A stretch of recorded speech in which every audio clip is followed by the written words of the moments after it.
본 방송에서 제공하는 투자 정보는 투자 판단에 대한 조언입니다. 방송에서 제공하는 주식의 가치, 가격 상승 및 하락에 대해서는 방송사에서 보장하지 않습니다.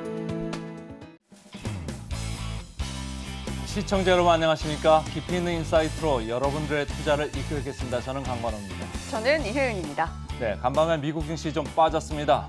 3월 CPI 시장 예상보다 조금은 낮았는데 근원 CPI가 좀 올랐어요. 그 좀 물가 우려감이 있었고 경기 침체 우려까지 겹치면서 미국 시장 빠졌는데요.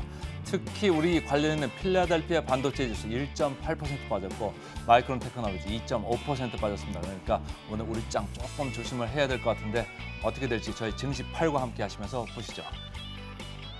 네, 요즘 시장 흐름 정말 종잡을 수가 없습니다. CPI 물론 시장의 전망치보다는 조금 낮게 나왔습니다만 미국 시장 흔들리는 모습을 보여줬기 때문에 오늘 증시 8에서 더욱더 우리 시장 꼼꼼하게 대비를 해보셔야겠는데요.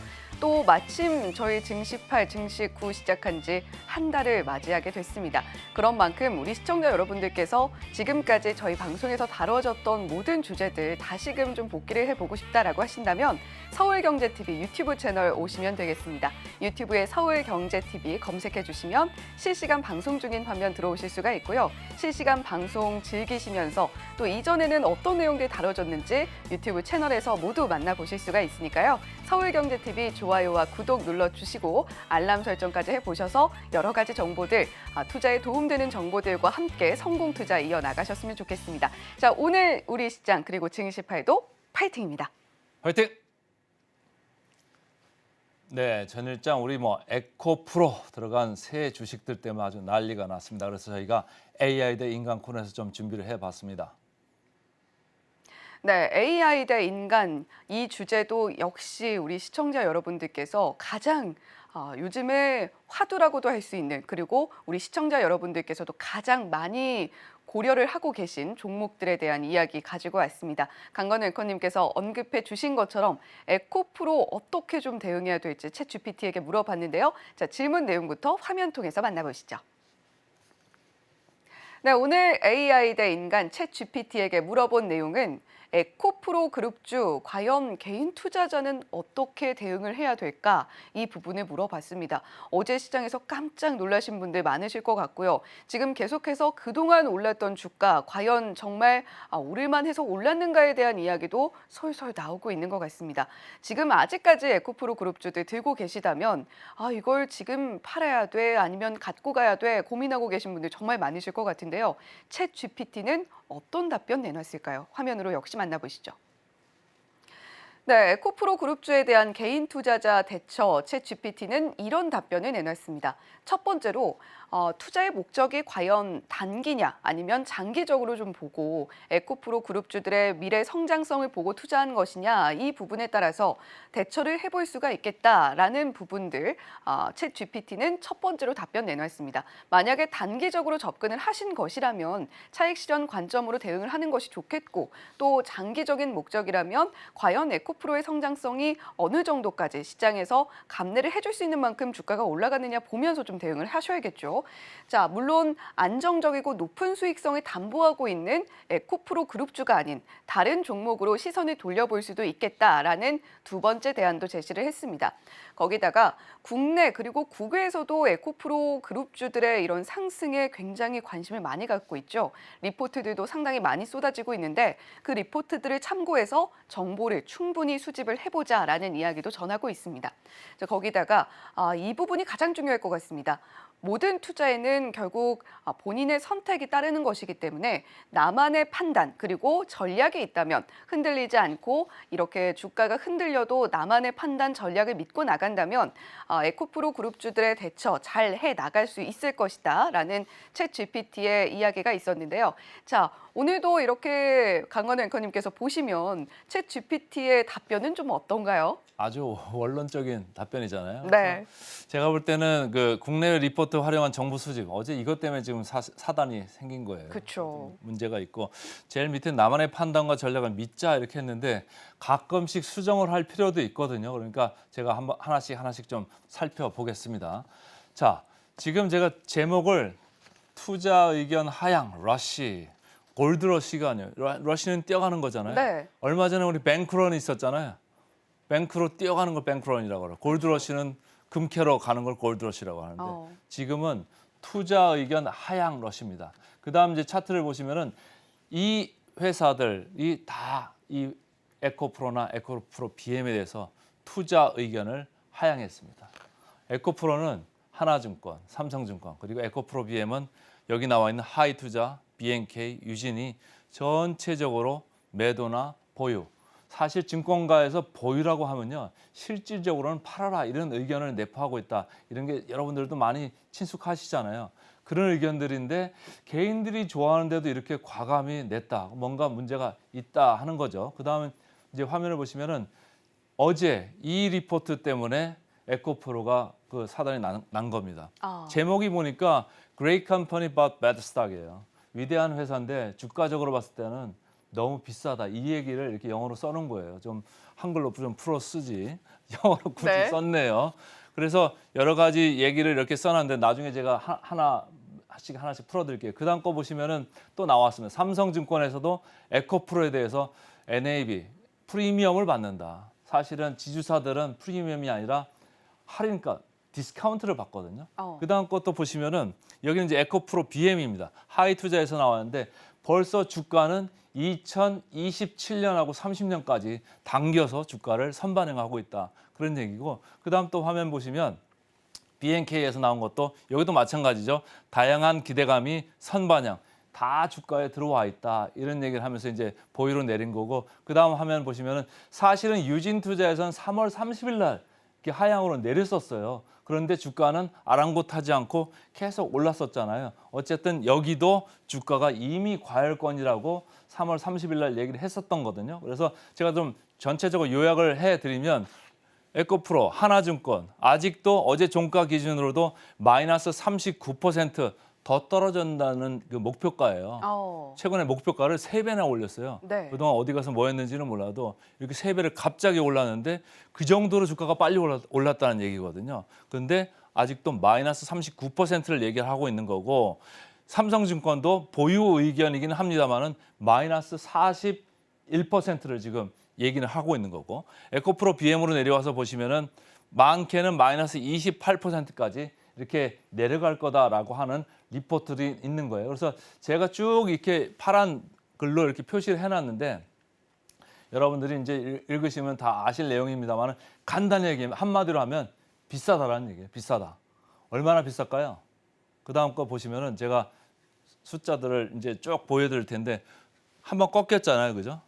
저렇게 에코프로 오르고 코스모 신소재 다 이렇게 오르다가 한꺼번에 꺾여 내려갔습니다. 근데 오늘도 어떻게 될지는 좀 궁금하지만은 네. 밸류에이션을 보면은 여러분들이 좀 이게 지금 어디에 와 있구나 보실 거예요. 그다음 화면을 보시면은 전체적으로 어제 저희가 2차 전지 MPC 얘기하면서 이 차트가 있었어요. 네. 어제는 이제 이야기를 LG 에너지 솔루션이나 삼성 SDI, LG 화학, SK 이노베이션 이렇게 배터리 셀 업체에 관해서 이제 말씀을 드렸는데 오늘은 에코프로만 좀 한정해서 말씀을 드릴게요. 에코프로 쪽 보면은 이게 제목을 제가 뭐로 잡았습니까? PER이 아니고 PBR입니다. PER, 우리가 주가 수익 배율이라고 하는 거는 시장이 전체적으로 지금 12배, 13배, 많이 올라서 12배, 13배입니다. 근데 여기는 지금 PBR이 벌써 8배, 16배, 18배 이렇게 돼 있잖아요. 네. 에코프로는 9.9배, 에코프로 BM은 16.7배입니다. 우리나라 시장의 평균은 저 위에서 세 번째 보시면은 0.9, 코스닥도 2.5밖에 안 됩니다. 근데 이 회사들은 여기가 있는 지금 포지셔닝이거든요. 주가가 너무 앞서서 달려갔다. 그래서 증권사들의 리포트를 저렇게 내면서 이렇게 보유나 매도로 이렇게 하향을 했다 이렇게 보시면 되고 증권사가 저런 리포트들을 내면 어떨까요? 무섭죠. 전화 엄청 많이 옵니다. 네. 별의별 소리를 다 들을 걸 감수하면서까지도 애널리스트들이 이렇게 내렸는데 최근 1분기 실적이 나왔는데 뭐 이렇게 썩 그렇게 마땅한 그 숫자는 아니었어요. 그러니까 거기에 조금 뭐 이제 발표가 났으니까 주가에 다 들어왔다 이런 생각을 하면서 일제히 이런 그 투자 의견 하향을 내린 그런 모습이 있는 것 같고요. 그 다음 거 보시면 이제 좀 공포스러운 겁니다. 지금 공매도 관련돼 가지고 이렇게 그림이 하나 있어서 제가 따왔는데 잘 보시면 이게 빨간 주황색 글씨죠? 주황색 글씨로 4월 11일 보면 두 개 회사에서 공매도 비율이 지금 53.8%, 56.9%입니다. 네. 그리고 어제도 상당히 공매도가 들어왔다. 이런 걸 보시면은 지금 외국인 기관들이 비싸다고 생각을 하는 거예요. 사실은 저 밑에서도 공매도를 했었어요. 근데 주가가 올라가면 어떡합니까? 이게 손해가 눈덩이처럼 불어나잖아요. 그렇죠. 그러니까 공매도를 환매수해야 돼요. 리커버라고 하는데 숏을 커버해야 된다. 그래서 숏커버라고 하는데 커버를 하면서 그 사람들도 손실이 어마어마하게 늘어났어요. 사실은. 그런데 위에서 또 일전을 지금 겨루고 있는 거죠. 여기서는 다시 우리가 공격을 한다. 이런 지금 분위기로 지금 들어오고 있는 거예요. 그래서 개인 투자자분들이 좀 조심을 해야 되겠다 이런 생각이고 공매도가 이렇게 들어오면은 그 뭐라 그럴까 신용 좀 걱정을 하셔야 됩니다. 그래서 제가 마지막으로 이제 슬라이드 하나 준비한 게 모 자산 운용사에서 준비한 슬라이드예요. 저희가 좀 한번 노란 걸 한번 읽어보실까요? 네. 고객 레터니까 또 이렇게 고객분들에게 전하는 마음으로 한번 읽어보겠습니다. 네. 지난 2달간 2차 전지 가운데서도 몇 개의 종목만을 다른 세상으로 보냈습니다. 지금 시장은 가장 비싼 섹터에서 가장 비싼 종목들을 가장 공격적으로 대응했습니다. 이 시장의 왜곡에는 동의하지 않지만 계속해서 노력하겠다 이런 내용의 고객 레터네요. 네. 하여튼간 어쨌든 반성을 좀 했습니다만은 시장을 인정하지 않는 느낌이 이제 있는 메시지입니다. 그래서 네. 여러분들도 좀 유의하시면 좋겠습니다. 네, 이렇게 지금 현재 날아올랐던 부분에 대해서 조금은 불안하게 이제는 너무 높이 날아올랐나 이카루스의 날개인가 뭐 이런 생각도 들게 만드는 에코프로 BM의 주가인데 자 오늘 챗 GPT가 내놓은 내용은 결국에 투자의 어떤 기본에 충실하는 내용들이었습니다. 챗 GPT의 한마디는 이렇게 좀 정리를 해봐야 될 것 같아요. 중요한 것은 꺾이지 않는 신중한 마음이다. 이렇게 좀 정리를 해봤는데 사실 그 이면에 우리가 좀 더 상세하게 챙겨봐야 될 부분들을 강건우 앵커님께서 짚어주신 것 같습니다. 따라서 오늘은 강건우 앵커님의 한마디가 훨씬 더 중요할 것 같은데 어떻게 좀 준비해 오셨나요? 제가 경험적으로 보면 말이죠. 주가가 아주 많이 올라갔던 종목들은 팬덤들이 있어요. 네. 그래서 끝까지 이렇게 미련을 못 버리고 끝까지 쫓아가는 경향이 있는데 그래서 올라갔던 거 이상으로 손해보는 경우가 많거든요. 그래서 제가 한마디를 좀 정리를 하자면은 팔았다면은 뒤를 돌아보지 마라. 네. 챗 GPT의 한마디는 오늘 뭐 투자의 기본에 입각해서 결국에 본인을 믿어라 이런 내용으로 가름이 됐었는데 강건우 앵커님께서는 또 팔았다면 뒤돌아보지 마라. 우리가 차익 실현이 충분히 했다면 팬덤을 보고 갈 것이 아니라 정말 그 기업의 주가가 현재 시장의 상황에 맞게 반영이 되어 있는지 고평가되어 있지는 않은지 계속해서 체크를 하면서 좀 가야 될 필요가 있다라는 그 중요성을 또 한번 역설해 주신 것 같습니다. 자, 오늘 AI 대 인간, 지금 하늘 모르고 날아오르던 에코프로 관련주들의 그룹주들의 주가에 대해서 AI 대 인간으로 다뤄봤습니다. 저희는 잠시 후에 증권사 리포트 짚어보는 시간으로 다시 돌아오겠습니다.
네, 앞서서 에코프로 그룹주들의 리포트들 충분히 많이 살펴보셨습니다만 저희가 또 장 전에 체크하면 좋을 리포트들 가지고 왔습니다. 이혜은의 이건 꼭 시작해 보도록 하겠습니다.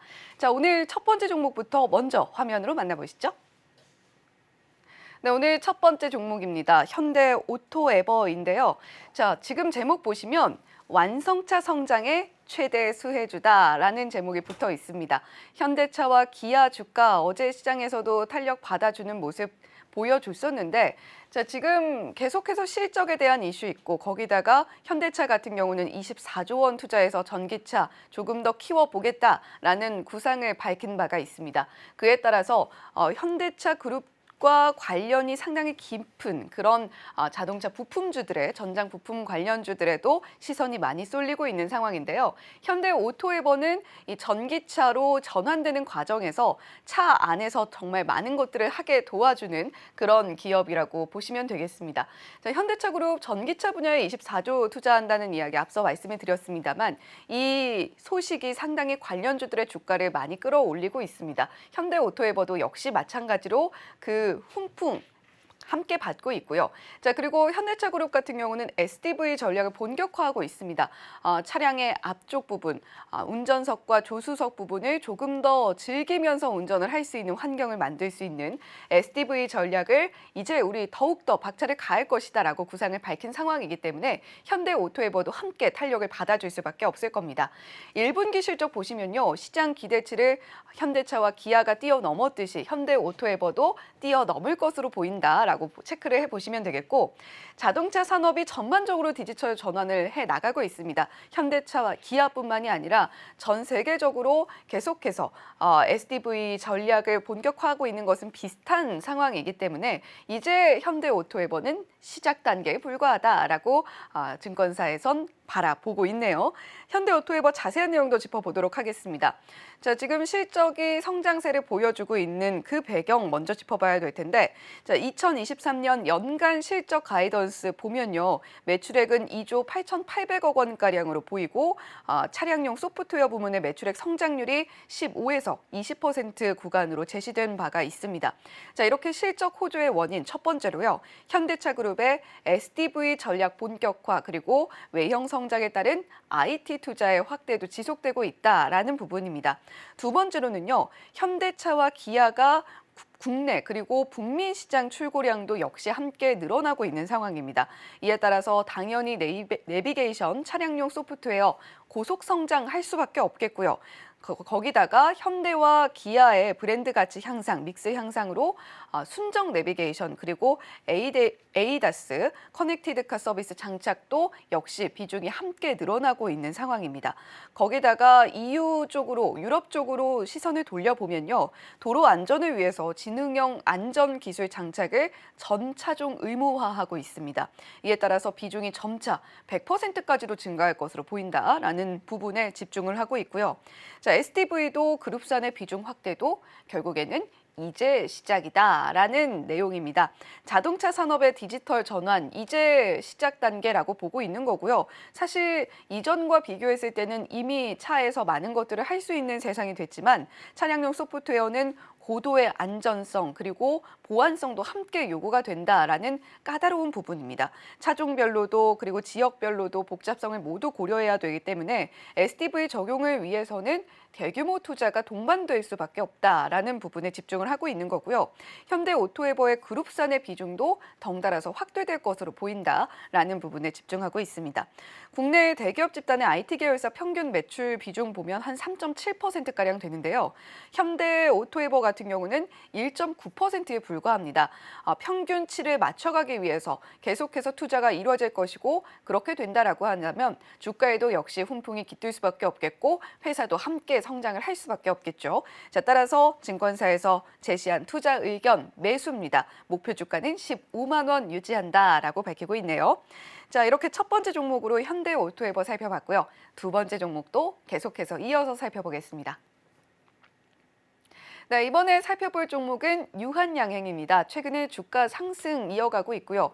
또 외국인과 기관 매수세도 특히 이달 들어서 집중이 많이 되고 있습니다. 기관 매수세는 특히 정말 이달 한 달 안에서도 최근에 급격하게 많이 들어오고 있는 모습들 확인이 되고 있는 유한양행입니다. 제목 보시면요. 드디어 반영될 R&D 모멘텀이다. 이렇게 보고 계신데 제약 바이오 관련주라고 한다면 결국 핵심은 R&D일 겁니다. 그런데 그 모든 R&D가 성과로 이어지는 것은 아니겠죠. 하지만 유한양행은 이제 그 성과를 눈으로 확인할 수 있는 그 시점이 다가온 것 같다라는 관점입니다. 1분기 실적 보면 컨센서스에서 부합한다, 조금은 하회할 것이다 이런 전망들이 조금은 엇갈리고 있는데 일단은 컨센서스 내에서 조금 왔다 갔다 하는 정도로 움직이게 될 것 같습니다. 거기다가 지금 항암학회, 주요 항암학회 일정들이 자리하고 있기 때문에 유한양행 이 자리에서 어떤 내용들, R&D에서 이런 성과 보이고 있다라는 부분들이 발표가 된다라고 한다면 주가는 함께 탄력을 받아줄 수가 있겠죠. 거기다가 현재 보유하고 있는 파이프라인이 연이어서 긍정적인 결과를 도출해내고 있습니다. 유한양행이 R&D 모멘텀을 누리게 될 것이다라고 강력하게 이야기할 수 있는 근거가 될 수 있겠고요.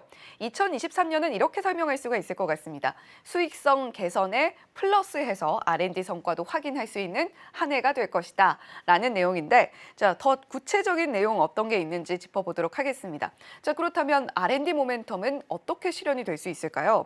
1분기 실적의 핵심은 첫 번째, 이 매출은 별도 단에서 전년 동기 대비 10%가량 성장을 해줄 것으로 보이고요.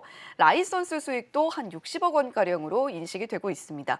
세 번째 보시면 효율적인 비용 관리에 따라서 판관비 증가는 매출 성장에 하는 부분에 비해서는 비교적 잘 관리가 되고 있다. 매출은 느는데 판관비가 더 함께 늘어나는 것이 아니라 고정적으로 비슷하게 유지가 되고 있기 때문에 실적에는 더 좋게 반영이 될 수가 있다라는 것이죠.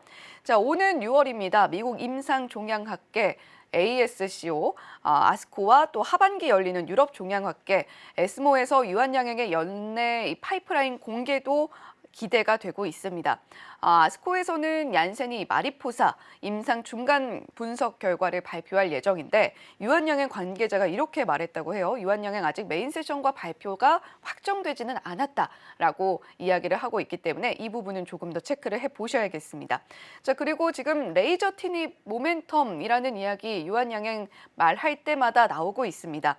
레이저 티닙 성분명이고요. 약품 이름은 렉나자인데요. 항암제라고 보시면 되겠습니다. 폐암에 또 특히 표적 항암을 하고 있는 그런 약품이라고 보시면 되겠는데 자, 이 부분에 대해서 유한양행이 상당히 공을 많이 들여왔고 오랫동안 준비를 해왔다라고 합니다. 유한양행의 R&D 모멘텀이 레이저 티닙을 통해서 실현이 될 것이다라고 보는 시장의 시선이 상당히 강하고요. 또 이뿐만이 아니라 렉나자, 레이저 티닙뿐만이 아니라 퇴행성 디스크 치료 물질 레메디스크의 임상 3상 환자 투여도 시작을 했다라고 합니다.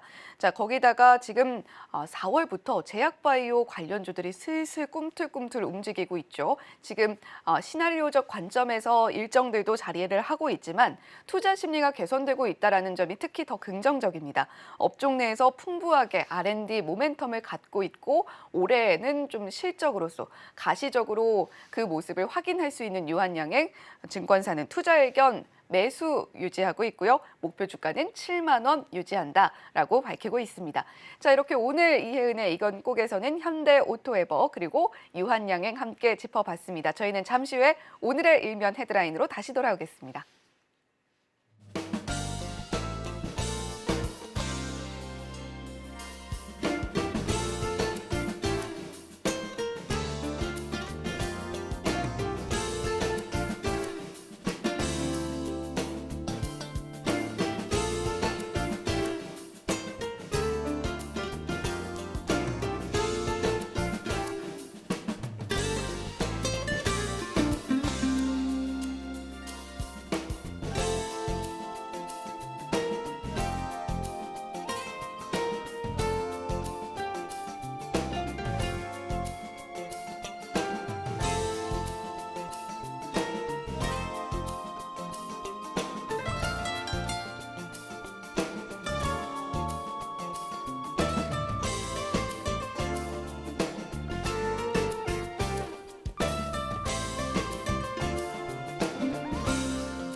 네, 오늘도 장 전에 챙겨보면 좋을 뉴스 전문가의 시선으로 분석해 봅니다. 오늘은 SC 글로벌 센터의 김선규 소장님과 함께 볼게요. 소장님 어서 오세요. 안녕하세요.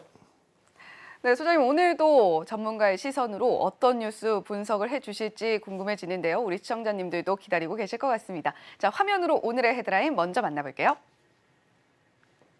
네, 오늘의 헤드라인입니다. 파는 개인 대 사는 외국인, 삼성전자 누가 웃을까라는 제목입니다. 지금 삼성전자에 대해서 매수와 매도가 좀 엇갈리고 있는 분위기, 특히 투자 주체별로 좀 엇갈리는 분위기인데, 자, 이 뉴스 좀 간단하게 요약 들어볼까요? 네, 지금 여기 보시게 되면은 삼성전자가 요즘 이제 상승세를 조금씩 이어가고 있는 그런 상황이고요. 그렇죠. 그렇기 때문에 여기에 대해서 개인하고 그다음 외국인에 대해서는 행보가 상당히 엇갈리고 있다 이렇게 보시면 되겠습니다. 그래서 현재 지금 가장 큰 문제는 삼성전자가 결국은 감산 결정을 내린 게 지금 가장 큰 현재 주가의 동력이 되고 있다라고 보고 있고요. 네. 그래서 여기에 대해서 반도체 가격 상승에 대한 기대감이 현재 이 주가를 선반영해서 조금 끌어올리고 있다라고 보시면 되겠습니다. 단 여기서 보면은 이 지금 전체적인 물량을 봤을 때 이 외국인들이 개인들이 현재 던지고 있는 이 매도 물량들을 계속 받아내고 오히려 더 끌어올리고 있는 것으로 보이기 때문에 이런 걸로 봤을 때는 앞으로 좀 더 추가 상승 가능성이 보인다라고 이렇게 보시면 되겠습니다. 네. 자, 삼성전자 어제 대체로 시장 분위기가 조금은 주춤하는 상황에서도 시가총액 상위 1위부터 5위권 내에서는 유일하게 강보합권으로 마감을 했던 삼성전자였는데, 자, 지금 개인 투자자분들은 물량을 계속 던지고 있고 그 물량을 외국인 투자자들이 받아주고 있는 그런 형국이 이어지고 있습니다. 자, 그렇다면 이 뉴스를 투자자 입장에서 볼 때 김선교 소장님은 투자 키워드 어떻게 좀 잡고 대응해 보면 좋을지 제시를 좀 해주시죠. 일단 중요한 키워드를 보시게 되면 우선 참 안타까운 얘기인데 손만 대면 실패하는 개인 투자자라고 이게 참 가슴 아픈 제목입니다. 네, 지금 좀 이런 부분이 되게 좀 저도 말씀드리기 참 애매한데 네. 어떻게 된 것이 개인 투자자님들께서 조금 어떤 기준을 잡고 가셔야 되는데 그런 부분이 좀 부재한 상황에서 하다 보니까 아무래도 실패하는 게 좀 여러 가지가 생기는 것 같다라는 거죠. 그래서 여기 보시게 되면 지금 이 삼성전자 주가를 지금 보시게 되면 이게 어제까지 자료고요. 네. 여기서 보면은 개인들이 이제는 어느 정도 물량을 던지고 있는 게 여기서는 안 보이고 있지만은 이제 전체적인 내용에서는 나오고 있는데 지금 바닥에서 6만 원대에서 이제 잡아주고 이제 올라가는 사실은 상승하는 모습을 보여주고 있죠. 그래서 서서히 이제 위아래로 파동을 일으키면서 이제 바닥에 저점을 높이고 있는 상황이기 때문에 충분히 상승으로 가고 있다고 보고 있고요. 그다음에 외국인은 지금 현재 올해 초에 이제 들어와서 삼성전자에 대해서 대규모의 매수세를 들어갔습니다. 그래서 지난주 같은 경우에 이제 KB증권에서는 외국인 지분이 51%가 넘어갔다라는 그런 내용이 이제 나와 있는 상황이고요. 그리고 외국계 증권사들이 지금 또 삼성전자 주가를 계속해서 잇따라서 상향 전망으로 지금 바꾸고 있는 상황입니다. 그래서 골드만을 비롯해가지고 여러 증권사들이 계속해서 바꾸고 좀 더 이제 목표가를 높게 작게는 7만 원 후반대에서 높게는 이제 9만 원대까지 해가지고 굉장히 다양하게 지금 현재 목표가를 높이고 있는 그런 상황이라고 보시면 되고요. 네. 그렇기 때문에 현재 이 개인 투자자들이 여기에 비했을 때는 상당히 연속적으로 매도세가 지금 계속 나오고 있는 상황인데 이거를 이제 계속해서 외국인들은 저가 매수로 보고서 오히려 계속 사들이고 있는 그런 상황이라고 보시면 되겠습니다. 네, 사실 오늘 헤드라인 제목을 봤을 때 파는 개인 대 사는 외인 누가 웃을까 이런 제목을 봤을 때 이전만 해도 이 외인들이 당연히 웃지 않겠나라는 생각이 들었었거든요. 그런데 최근에 이 개인 투자자분들의 화력이 굉장히 강하다.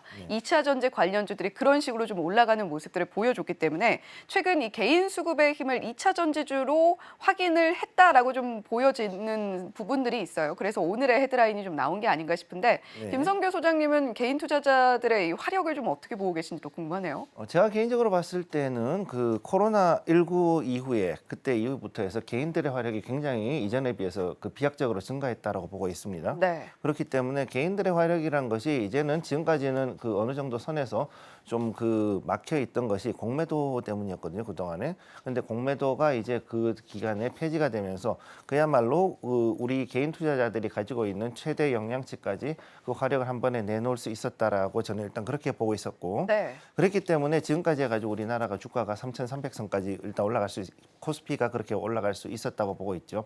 그런데 이제 이게 중요한 게 뭐냐면은 이 화력이 얼마나 지속이 되느냐인데 지속력은 확실히 떨어지거든요. 지속력이 떨어지는 게 이게 결집이 좀 덜 돼서 그런가요? 어떤가요? 일단 여러 가지 이유가 있는데 가장 큰 이유는 뭐냐면 하나의 그 투자자들이 관점이라는 것이 굉장히 중요한데 이 투자자들이 만약에 어떤 그 목표가를 정해놓거나 아니면 뭐가 있을 때 이것이 이제 목표가를 돌파를 했을 때 네. 그러면은 이 순간부터 사람들이 흔들려요. 동요가 일어나요. 네. 더 간다라는 그 군중 심리가 발동하기 시작하죠. 그러면 그때부터는 굉장히 지금 어려운 좀 제어하기 힘든 그 탐욕의 영역으로 넘어가게 됩니다. 아. 그런 부분들이 가장 어렵다고 보셔야 되는데 지금 그 극단적인 예가 지난번에도 잠깐 말씀하셨던 에코프로가 지금 그런 모습을 보여주고 있죠. 네. 그래서 지금 그 에코프로를 보시게 되면은 82만 원대까지 터치를 하고 좀 넘어갔었죠. 그랬다가 어제 갑작스럽게 해서 이렇게 그 16.78% 정도 지금 급락이 나온 상황이 와 있고 네, 장대 음봉이죠. 네, 그래서 이렇게 나왔는데 지금 아직까지 그 이 부분에 대해 가지고서 이 차트를 봤을 때는 사람들의 의견이 엇갈리고 있습니다. 이게 지금 이제는 떨어진다라고 생각하는 사람이 있고 아니면 오히려 지금이 쉬어간 때니까 또 저가 매수해야 된다라는 개인이 또 나올 거라는 거죠. 그래서 지금 현재 이 부분이 굉장히 지금 어려운데 지금 보시면 대략 한 10만 원도 안 됐던 그 시점이 즉 한 7, 8만 원대에 있던 것이 지금 거의 한 10배 이상 뛰어 올랐지 않습니까? 네. 그럼 이건 충분히 과열이라고 봐야 되거든요. 저희가 또 마침 오늘 증시 팔 시작할 때 에코프로 그룹주에 대한 이야기를 좀 했었거든요. 예. 김선규 소장님은 어떻게 좀 보시나요? 더 갈 거다 아니면 이제는 좀 놓아줄 때다 어떤 관점이신지도 좀 궁금해요. 저는 일단 이게 이제 분산의 초기라고 보고 있거든요. 네. 그러니까 6단계라 다우의 6단계라고 보통 이야기를 하는데 이제 매집, 상승, 과열이잖아요. 그러니까 지금 이미 과열이 지나가고 이제 분산 초기라고 이제 들어갔다고 보는 거죠. 그렇기 때문에 여기를 봤을 때는 제가 볼 때 이거는 좀 이제 서서히 이제 수익을 실현할 수 있는 분들은 수익을 실현하고 나와야 되고 손절하실 분들은 이제는 어느 정도 손절을 하실 때도 됐다고 보고 있습니다. 그렇군요. 예. 네. 지금 뭐 에코프로에 대한 증권사 리포트도 저희 앞서서 또 살펴봤었습니다. 증시팔 AI 대 인간 할 때 살펴봤는데 이 리포트를 또 가져오신 이유가 있으실 것 같아요. 네, 이게 지금 그 하나금융에서 나온 증권, 하나증권에서 나온 건데 네. 이 에코프로 매도에 대해서 제일 처음 얘기한 리포트가 이겁니다. 그래서 지금 여기 보면은 리듀스 그래가지고서 이제는 기업 분석으로 하향이니까 이제는 매도 의견을 최초로 낸 회사가 지금 이 하나증권인데 그래서 이것 때문에 이제 에코프로는 그렇게 이게 나오고 나서 바로 이제 그 갑자기 쫙 빠졌거든요. 그래서 사실 좀 어떻게 보면은 참 억울하게 욕을 먹는 경우일 수도 있는데 지금 여기서 봤을 때 외국인들이 그럼 어떻게 움직였는가를 보면 이게 참 재미있어요. 외국인들은 2월 초까지 해가지고서는 이제 들어왔었습니다. 네. 그래가지고 굉장히 매집을 많이 했었어요. 그래가지고 처음에 14%까지 지분을 늘렸다가 그 다음에 최근 들어가지고서 꾸준하게 매도세로 들어가서 지금 현재 8%까지 지금 지분을 축소를 해놓은 그런 상황이라고 보시면 됩니다. 즉 그만큼 해가지고서 갑자기 들어왔다가 갑자기 빠진 즉 핫머니가 외국인들이 갑자기 유입됐다가 빠졌다라고 보시면 되는 거고요. 따라서 이걸로 봤을 때 개인 투자자들이 지금 현재 이거를 보고서는 아직 조금 헷갈리시는 게 이게 지금 공매도 세력이 개입이 됐다라고 지금 이렇게 보시는 분들도 있어서 오히려 지금이야말로 개인들이 돈을 모아가지고 더 화력을 결집해야 된다라고 얘기를 하시는 분들이 또 있어요. 그러니까 여기에 대해서 이 부분 때문에 여기에 대해서 이제는 공매도와의 전쟁을 선포해야 된다라고 얘기하고 우리가 이전에 코로나 때도 그 개인의 화력을 가지고서 그 공매도 세력들을 이겨가지고서는 올렸던 적이 있기 때문에 이제는 개인이 그게 될 거라고 생각하고 또 지금 이렇게 얘기를 하고 있는 건데 지금 회사의 가치가 좋더라도 일단 제가 봤을 때 최소 6배 이상 지금 이제 10배 이상이 올라갔기 때문에 이 정도면은 충분히 과열이라고 지금 보고 있거든요. 그래서 단기간에 지나친 급등을 한 이런 종목에 대해서는 좀 경계하실 필요가 있지 않나 저는 일단 그렇게 보고 있습니다. 네, 참 이 돈의 속성은 보통 뭐 차갑다라고 많이들 이야기를 하고 있는데 주식시장은 언제나 좀 뜨거운 것 같습니다.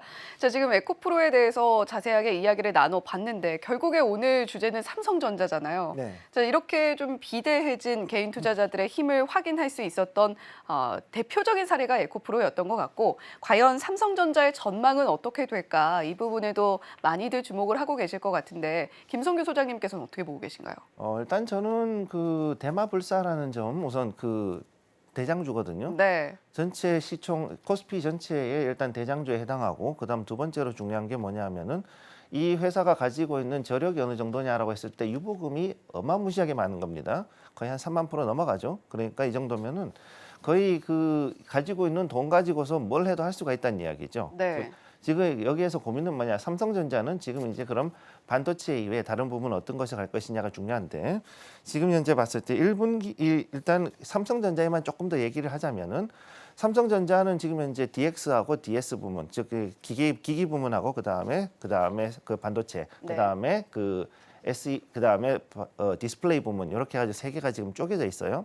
그래서 이 세 개의 부문에서 어떤 식으로 나오는가가 제일 중요한데 현재 DX 부문이 그나마 지금 그 갤럭시 23이 나왔지 않습니까? 네. 그래서 핸드폰이 지금 이 현재의 그 적자를 메꿔주고 그나마 선방을 해준 거예요. 지금 현재 상태에서. 즉 여러 개의 부문이 있기 때문에 이 부문에서 어떤 식으로 돌아갈 것인가가 되게 중요하고 그리고 이제 이번에 그 비록 감산을 한다고 했지만은 여전히 그 반도체에 대한 그 강력한 경쟁력, 기술적 뿐만 아니라 이제 그 생산력에 대해서 경쟁력이 있고 그 다음에 지금 우리가 간과해야 하는 것이 있는데 디스플레이거든요.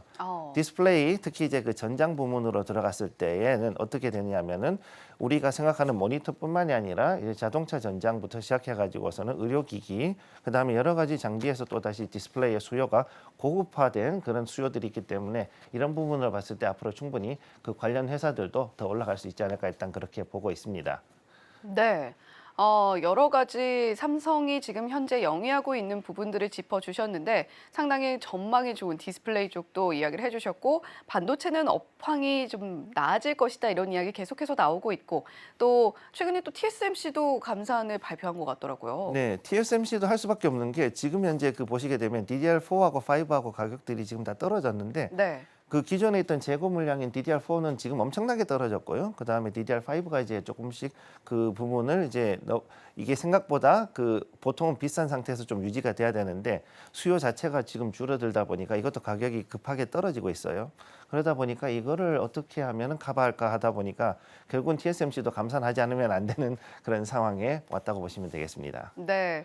자, 오늘 또 이렇게 삼성전자 관련해서 여러 가지 이야기 나누고 있는데, 자, 방금 뭐 뒤쪽에 화면이 하나 떠 있었거든요. 자, 글로벌 주요 증시의 연평균 수익률에 대한 이야기입니다. 자, 한국이 좀 상대적으로 낮게 보이고 있는데, 자, 이 표는 저희가 어떻게 좀 해석을 해볼 수 있을까요?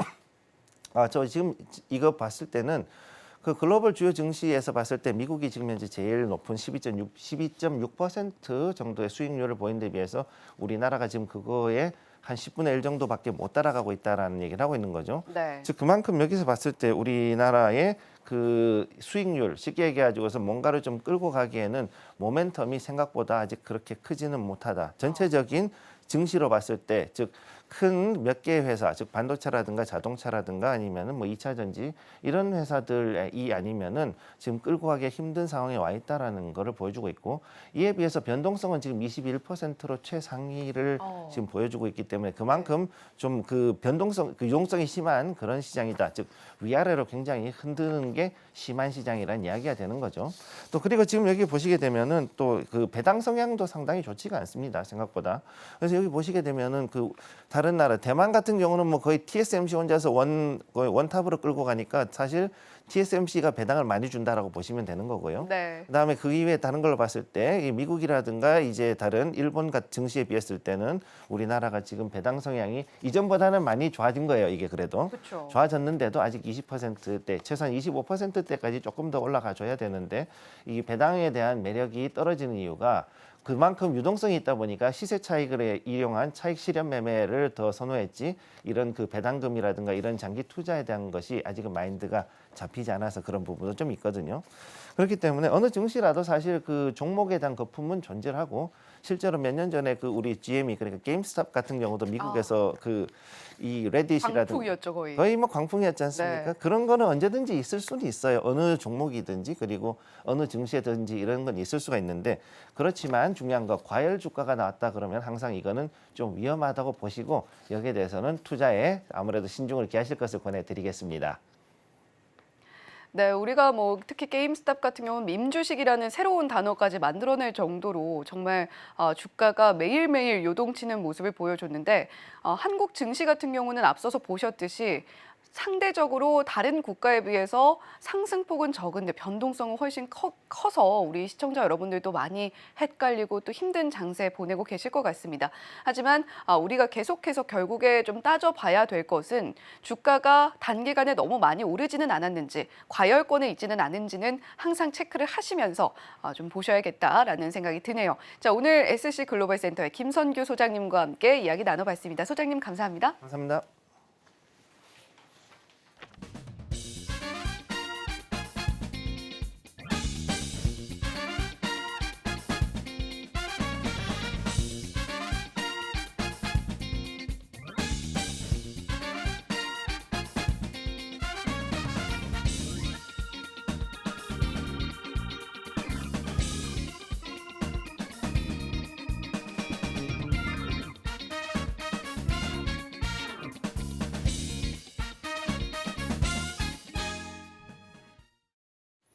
개장 30분 남기고 있습니다. 매일 아침 8시 반 저희가 지금사 코너 하는데 오늘은 다월투자증권의 이성웅 차장 화면 연결돼 있습니다. 안녕하세요. 네, 안녕하십니까? 자, 오늘 두 종목 말씀하실 건데 먼저 들어볼까요? 첫 번째 종목은 이제 LG화학 말씀드리도록 하겠는데요. LG화학 같은 경우가 어떤 LG에너솔루션에 대한 배터리 부분 분사 이후에 어떤 좀 가치가 좀 그 사업 부분의 가치를 잘 반영을 못하고 있는데 지금 LG에너솔루션의 뭐 주가가 좀 상승하면서 뭐 지분 가치만 본다고 하더라도 지금 현재 LG화학이 시가총 이상을 지금 기록하고 있죠. 그럼 여기에 이제 기존의 어떤 석유화학 그리고 이 첨단 소재 뭐 여러 사업 부분은 거의 뭐 가치를 잘 안 매기면서 LG에너솔루션과의 지분 가치로만 지금 얘기를 하고 있는데 뭐 그런 점에서 본다고 한다면 LG화학의 이런 첨단 소재, 뭐 석유화학 부분 같은 경우에는 석유화학 제품들의 뭐 스프레드가 지금 개선될 수 있는 상황이 아니죠. 뭐 그런 점에서 이 첨단 소재 쪽에서의 이 실적에 대한 자산 가치만 한다면은 이제 LG에너솔루션의 지분 가치와 이 첨단 소재 지분 가치까지 한다면은 주가 상승력은 굉장히 좀 지금보다도 있다라고 좀 말씀드릴 수 있겠고, 특히 이제 LG에너솔루션이 실적을 괜찮았죠. 이 AMPC 보조금을 뭐 반영하면서 좋았는데 뭐 그런 점에서 봤을 때 LG화학의 이런 그 LG에너솔루션의 호실적과 함께 LG화학의 올해 1분기 실적 추정치도 점점 높아가고 있다라고 좀 말씀드릴 수 있겠습니다. 뭐 그런 점에서 본다고 한다면은 이 1분기 지금 추정치만 본다고 하더라도 영업이익을 최대 지금 7,800억까지 잡고 있는데 뭐 기본적으로 이 7,500억까지는 나올 가능성이 굉장히 좀 크다라고 좀 생각이 되고 있습니다. 뭐 석유화학 부분 뭐 적자에 대한 부분도 생각을 해야 되는데 하지만 적자 폭은 작년 4분기에 비해서는 뭐 줄어들 가능성이 굉장히 크죠. 뭐 중국 쪽에서의 수요가 좋아지고 있는 상황이기 때문에 뭐 적자 폭이 줄어든다는 걸 가정했을 때는 이 1분기 실적 7,800억도 이상도 가능하지 않을까라고 좀 생각이 되고 있고요. 그런 걸 본다고 한다면 저는 LG화학 어떤 대형주를 포트에 담아둬야 되는 입장에서 봤을 때는 지금 현재 LG화학이 그나마 좀 적합한 뭐 시기이지 않을까라고 좀 생각이 되고 있고, 지금 현재 본다고 하더라도 이 첨단 소재 쪽은 뭐 1분기부터는 회복세가 좀 눈에 띄게 좀 나타나고 있는 과정이 좀 보여주고 있는 상황이고요. 뭐 그렇기 때문에 지금 증권사 같은 경우에도 이 목표 주가를 계속해서 지금 상향, 뭐 최대 지금 110만 원까지도 잡고 있는 상황인데 뭐 이런 부분을 본다면은 이 LG화학의 매수 관점을 가져가도 괜찮다라고 좀 생각이 되고 있고요. 또 이제 뭐 이 생명과학 쪽 뭐 자산 가치도 봤을 때도 이 3전 이상까지도 평가를 받고 있기 때문에 뭐 지금 말씀드렸던 LG에너솔루션의 뭐 지분법이 또 첨단 소재 쪽에서의 가치 또 이제 뭐 생명과학 쪽에서의 그 가치를 뭐 평가를 한다면은 충분히 더 업사이드가 좀 되지 않을까라고 좀 생각이 되고 있고요. 지금 현재 뭐 양극재 뭐 이쪽에서의 LG화학도 이 뭐 실리콘 음극재나 뭐 전지박 여러 사업 영역을 확대할 가능성이 굉장히 좀 높습니다. 뭐 그렇기 때문에 LG화학에 대한 관심은 꾸준히 가져야 되지 않을까라고 좀 생각됩니다. 말씀을 좀 정리를 해 보면 말이죠. LG 에너지 솔루션하고 어차피 주가가 이제 동행해가지고 지금까지 왔는데 양극재나 다른 소재 쪽으로도 이제 LG 화학이 하니까 더 좋아진다 이런 말씀인 거죠? 네, 맞습니다. 지금 그 LG엔 솔루션을 그전에 지분 가치로만 LG화학을 좀 평가했다면은 말씀하셨듯이 자체 사업적으로의 그 LG화학이 지금 가져가는 걸 본다고 한다면 좀 LG화학의 어떤 사업 가치로서도 다시 한번 부각이 될 시점이지 않을까라고 좀 판단됩니다. 목표 가격 좀 들어볼까요? 증권사는 뭐 110만 원까지 제시를 하고 있는데 1차적으로 이 88만 원 말씀을 드리고요. 88만 원 돌파했을 때는 2차 추가 매수도 괜찮다라고 생각이 되고 손절가는 70만 원 말씀드립니다. 자, LG 화학 목표가 88만 원 들어봤고요. 그다음 주식 뭐가 있을까요? 상신 EDP 말씀을 드리도록 하겠는데 2차 전지 캔 생산하는 업체죠. 거의 뭐 상신 EDP 하면은 뭐 삼성 SDI 뭐 이런 쪽으로의 이미지가 굉장히 좀 강한 기업이라고 말씀드릴 수 있겠고요. 말씀을 삼성 SDI가 생각나는 이유가 역시 매출의 90% 이상이 삼성 SDI 쪽으로의 매출이죠. 그렇기 때문에 삼성 SDI의 어떤 배터리 생산 여러 가지 덧내서 봤을 때도 이 같이 가는 모습을 많이 나타내주고 있는 상황이고요. 원형 캔 쪽에 46%고 중대형 캔에 지금 39%. 이 원형 캔에 대한 이 매출 비중이 높아지는 점도 지금 현재 어떤 전기차 쪽에서의 이 글로벌 전기차 업체들의 트렌드와도 저는 잘 맞지 않나라고 좀 생각이 되고 있고요. 뭐 중대형 캔 우리나라 삼성 SDI 안에서도 지금 거의 50%고 뭐 잘 아는 기업이죠. 뭐 신형 SAC가 그 나머지를 좀 차지하고 있다라고 좀 생각이 되고 있고요. 하여튼 원형캔 같은 경우에는 거의 80%를 차지하고 있기 때문에 원형캔 부분 쪽에서의 이 상신 EDP의 가치는 좋아지는 쪽으로도 앞으로도 전망이 좀 되고 있는 상황입니다. 뭐 그렇기 때문에 삼성 SDI의 이 2차 전지 증설, 투자 그대로 상신 EDP의 매출과 실적에 연관이 된다라고 좀 생각이 되고 있고요.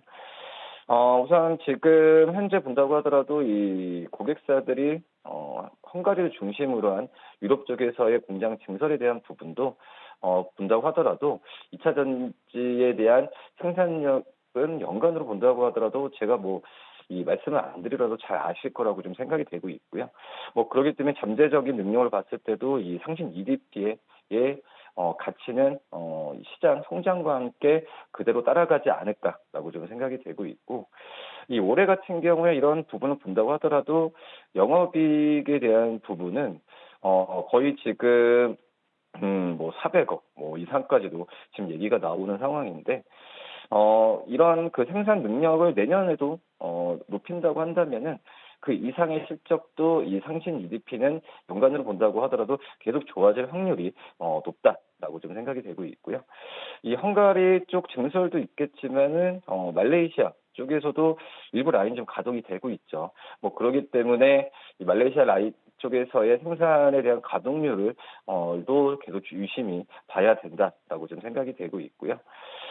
그리고 이제 고객사들의 어떤 추가 투자가 결정이 된다고 한다면은 이 올해보다도 내년 또 2025년까지도 실적이 좋아질 것이고, 지금 이제 2차 전지 소재주나 부품주들 같은 경우에도 몇 년 후에 실적을 좀 주가에 땡기는 모습을 보여주고 있죠. 그렇기 때문에 상신 EDP도 그런 그 초입 구간에서의 어떤 매수 관점을 한번 유지해도 괜찮지 않을까라고 좀 생각이 되고 있고요. 지금 이제 상신 EDP 여러 가지 면에서 봤을 때도 수급적인 면에서 본다고 하더라도 매수 관점으로 한번 접근해도 좀 괜찮지 않을까 이렇게 판단됩니다. 상신 EDP 말씀 들어봤는데 ROE는 20%, 25% 상당히 괜찮은데 삼성 SDI 의존도가 좀 높은 것 같은 게 조금 할인 요인으로 가고는 있어서 가격 정책까지 좀 들어봐야 될 것 같습니다. 어떻습니까? 저는 충분히 이 가격 좀 괜찮다라고 지금 판단이 좀 되고 있고요. 1차적인 목표가도 역시 한 10% 정도로 29,000원을 잡는데 29,000원을 돌파했을 때는 추가적인 매수 관점을 좀 말씀을 드리고 하겠고 손절가는 좀 24,000원 좀 말씀을 드리도록 하겠는데요. 근데 저도 분할 매수 관점으로 이 상신 EDP를 계속해서 좀 접근을 그러니까 주가 떨어졌을 때 매수하는 것도 좋긴 하지만 말씀드렸던 목표가 도달했을 때 더 추가적인 매수나 이런 부분도 고려하면서 접근해야 되는 게 맞지 않을까 이렇게 생각됩니다. 오늘 LG화학과 상신 EDP 잘 들었습니다. 고맙습니다. 네, 감사합니다. 본 방송에서 제공해드리는 정보는 투자 판단에 대한 조언일 뿐 해당 종목의 가치와 수익률을 보장하지는 않습니다. 자, 더욱 꼼꼼한 전략이 필요한 개장 직전 전략은 잠시 후 이어지는 증시 구와 함께 짜보시죠. 저희는 잠시 후에 돌아오겠습니다. 시청해주신 여러분 고맙습니다.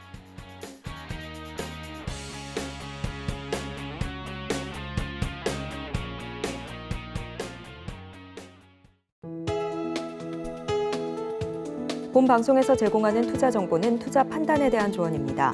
방송에서 제공하는 주식의 가치, 가격 상승 및 하락에 대해서는 방송사에서 보장하지 않습니다.